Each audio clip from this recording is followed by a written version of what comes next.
My name is Robert Chapman, Ward 3 Alderman, and this is the Clinton Board of Aldermen recap from July 2nd, 2024. To start things off, we heard from Connect West Economic Development Director and former Speaker of the Mississippi House of Representatives, Philip Gunn. He gave us a rundown on what he's been up to since February and said that he's been planting plenty of seeds and cultivating plenty of leads for future opportunities. Dude, nice job on the wordplay.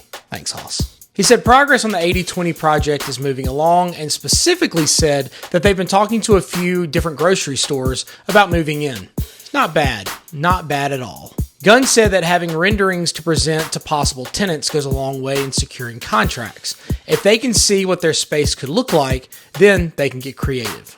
Before we jumped into the voting, I had to recuse myself from the first vote, and the remaining members, well, those who were actually present, they voted to secure a 3-year contract to lease an advertising space on the big jumbo screen at Arrow Field. Once I jumped back in, we voted to approve the money for 3 overlay projects. That money will be paired with some federal money as well, getting us more bang for our buck.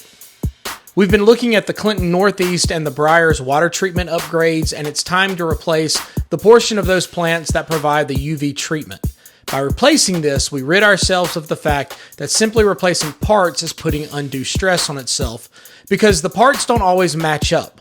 Like I said, it's time to replace it. And this update will also remedy our DEQ issue of overflow and runoff. It's just wins all around. We approved the purchase of a 61-inch Skag Turf Tiger for the Public Works Department, and then we approved a drop-off canopy for the new Methodist rehab spot at the old Pizza Hut location. We approved an architectural review to allow a dumpster enclosure to be included in a location on Highway 80. Next, the Horseshoe Bend neighborhood requested us to approve a preliminary plat change, but because of a few other issues involving the developer of that location, we tabled it to see if we could get some answers before we approved anything. We approved a certificate of appropriateness for a fence to be installed around a property in Old Town Clinton, and an architectural review for CCA wanting to construct a canopy for their drop-off and pickup zone. We had a brief discussion on a damaged sign that's been declared a nuisance and a menace to the safety of the community. This is the sign in front of Taste of India on Highway 80. The owners have told us that they're working to get a price to fix the sign, so we put a 30-day time limit on that sign needing to be corrected before we take action on it ourselves. 2 unkempt properties were brought to our attention, and we voted to move on those, and we closed out the night hiring a part-time employee for Public Works. It was a short meeting, but a good one. I'd also like to take an extra tip of the cap to the men and women in our Department of Parks and Rec for putting on a wildly successful Red, White, and Blue Fest. Now, coming up, we've got our budget meetings that will involve the next fiscal year, and also just around the corner from now is the deadline for those individuals who want to run in the next election.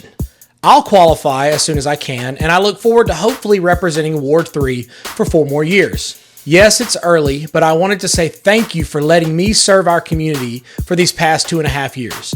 I'd love the opportunity to serve 4 more. Those election dates won't show up until the spring, but I just wanted to let you know early. If you see me out and about, please stop and say hello. Keep taking care of each other, look out for your neighbors, and I appreciate your time. Happy summer, y'all.